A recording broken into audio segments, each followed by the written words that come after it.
করব 19 নম্বর 6 big losses. খুবই গুরুত্বপূর্ণ একটা বিষয়। আমি ডিটেলস আলোচনা করব না, শুধু আপনাদের এর 6টা কী আমি সেটা বুঝিয়ে দেবো, কারণ এটার সাথে আমরা অনেকেই সম্পর্কিত, বহুবার এটা নিয়ে আলোচনা করেছি, আপনারা এটা সহজে বুঝতে পারবেন। ব্রেকডাউনের মধ্যে কী রয়েছে? Machine breakdown, tools or attachment, cutting, quality, supply chain, etc breakdown আপনারা খুব ভালোভাবে বোঝেন, এটার সাথে আপনারা অনেকেই পরিচিত। সেট আপ বা adjustment, machine set up delay, pattern problem, line change over, man power, etc. Small stop, unavailable production flow, parts or component jam, sensor failure, etc. Reduce speed এর মধ্যে কি রয়েছে?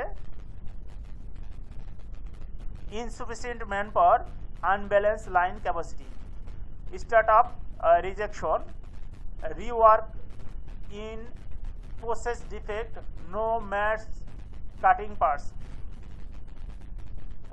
6 number production reject, repair in process defects and expired material, etc. তাহলে আমার 6 big losses কোনটা আমি আবারও ভালো বুঝিয়ে দিচ্ছি। Number 1 breakdown, number 2 set up adjustment, 3 small stop, 4 reduce speed, 5 startup reject, 6 production reject. এটা হলো 6 বিগ লসেস এবং কী কী কারণ রয়েছে সেটা আমি আপনাদের বুঝিয়ে দিয়েছি। বাংলাতে কি দাঁড়ায় আমি সেটা দেখে আসি। ব্রেকডাউন, মেশিনের ব্রেকডাউন টুলস, এগুলো কিন্তু সেম আমি যেটা বুঝিয়ে দিয়েছি এগুলোই আর কি। বাংলাটা আপনাদের প্রয়োজন মতো আপনারা দেখে নেবেন, আমি শুধু ভিডিওতে একটু দেখিয়ে দিলাম।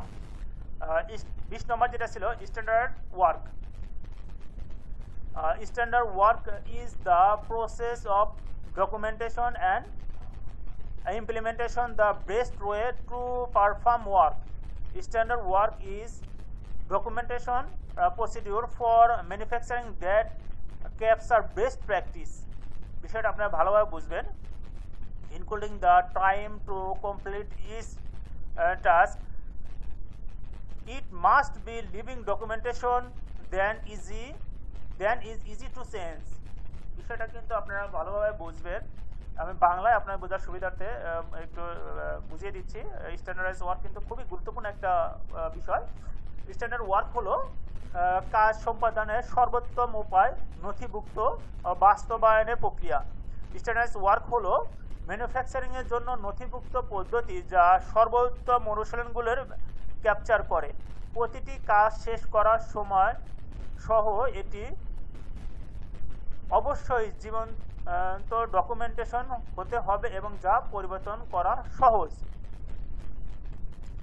বিষয়টা আপনারা বুঝতে পারছেন। আমার 21 নম্বর যেটা ছিল টোটাল প্রোডাক্টিভ মেইনটেন্যান্স, টিপিএম।